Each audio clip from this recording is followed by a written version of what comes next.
हाइनुहाय मानखा तुयो कुफुंगजाक मांगथै थैनायनि मुं बिमल ताती गामि चाम्पावा थांसुगैखा पुलिस कक्टमारक सबै सावै मानखा दलाबिल पालपारा आमचाइनि फोरोंसा पुख्रिबो कुफुंगजाक मांगथै मानखा बिमल तातीनि तामनि बागै बिमल ताती थैगा आबनतै ताबुकसाक जराति सावै माने खुमुंसा मांगथैनो खसावै पोस्टमर्टम खायना बागै रहर जागनाय साखाम नग খবর পাইলাম যে এখানে ওই পালপাড়া বিনোদ ভূমিজের পুকুরে একটা অপরিচিত লোক জলের মধ্যে ভাসা রয়েছে। এখানে পোলাপানরা দেখছে, দেখে খবর দেওয়ার পরে আমরাও আইলাম। আয় দেখলাম অপরিচিত লোক ঠিকই একজন ভাসা রয়েছে। পরে আমরা থানাতে ফায়ার সার্ভিসে ফোন করলাম, তারাও আইতাছে। পরে এখন খবর লয়ে জানতে পারলাম এই লোকটা কি নিরাকর তাঁতি, একটু অ্যাবনর্মাল, চাম্পাহাওড়ে বাড়ি।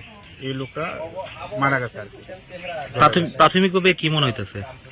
প্রাথমিকভাবে এটা যেহেতু নর্মাল, আমার মনে হয় কোনো কারণে এইদিকে আইছিল ঘোরা টোরা, মানে জলে পড়ে মারা গেছে আর কি। এটা কোন জায়গা কইছেন? এটা দলাবিল পালপাড়া। পুলিশ আইছে নি? আইছে না, এখনো আইতাছে। আইছে না, একটা ডেড বডি পাওয়া গেছে। আমরাও আসে পাই এবং দেখে মনে হচ্ছে একটু ভ্যাগাবন টাইপের। পরবর্তী তার পরিচয় পাওয়া যায়, নাম বিমল তাঁতি, বাড়ি চাম্পাওয়ারি এরিয়াতে। আমরা এখন বাড়ির লোককে খবর দিচ্ছি এবং বডিটা আমরা হসপিটাল শিফট করছি পোস্টমর্টমের জন্য। এই এলাকাটার নাম কি স্যার? এটার নাম দলাবিল পালপাড়া। আচ্ছা, ওনার কি কোনো মিসিং ডায়েরি ছিল থানা থেকে? আমাদের থানাতে ছিল না। উনি শুনতে পেলাম উনি নাকি রাস্তাঘাটেই থাকেন এবং একটু ভ্যাগাবন টাইপের। তো এখন কি বডিটা কি করা হবে? না, বডিটা আমরা হসপিটাল শিফট করছি পিএম করার জন্য। আচ্ছা, ফ্যামিলির সাথে যোগাযোগ খবর দিচ্ছি, ওরা আসছে।